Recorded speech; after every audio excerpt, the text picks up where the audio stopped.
अस्सलाम वालेकुम दोस्तों।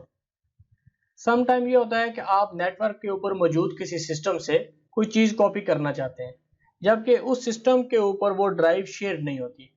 मिसाल के तौर पे मैं आपको दिखाता हूँ, यहाँ पे मैं क्लाइंट सिस्टम पे बैठा हूँ। तो क्लाइंट सिस्टम पे मैं यहाँ पे हूँ और मैंने सर्वर से कोई चीज़ कॉपी करनी है। जब मैं सर्वर बैक स्लैश सर्वर लिखता हूँ यहाँ पे और ओके करता हूँ, तो यहाँ पे देखिएगा सर्वर के ऊपर जो चीज़ शेयर है वो डी ड्राइव है, जबकि मुझे जो फाइल चाहिए वो ई के अंदर बैकअप के अंदर पड़ी हुई है। एक तो तरीका ये है कि मैं उधर से किसी बंदे को कहूँ या मैं खुद जाके तो उसको पहले शेयर करूँ और फिर यहाँ से एक्सेस करूँ। लेकिन अगर शेयर ड्राइव नहीं है और आपने एक्सेस करना चाह रहे हैं तो फिर आप कैसे एक्सेस करेंगे? उसके लिए आपने विंडो आर वही जिस तरह पहले प्रेस कर रहे थे, सर्वर लिखेंगे, सर्वर के बाद आपने बैक स्लैश और जिस तरह आप डी लिखते हैं कि ये डी ड्राइव शेयर है तो आपने डी लिखा तो ये डी ड्राइव आपकी ओपन होगी।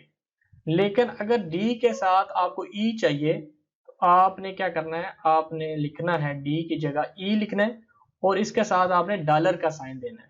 अगर ये ई ड्राइव शेयर नहीं होगी और आप ई के साथ डॉलर का साइन लिख के ओके करेंगे तो आपको यहाँ पे ई का जो फाइल्स हैं वो मिल जाएंगे। हालांकि ये ई ड्राइव सर्वर के ऊपर शेयर नहीं है और मुझे फाइल चाहिए थी टेम्प बैकअप की।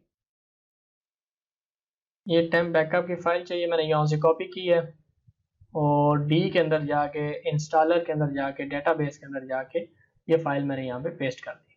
अब उस ड्राइव से मैं फाइल पेस्ट कर रहा हूँ जो ड्राइव सर्वर के ऊपर शेयर नहीं थी। तो इस तरह आप अनशेयर ड्राइव से भी डाटा कॉपी कर सकते हैं।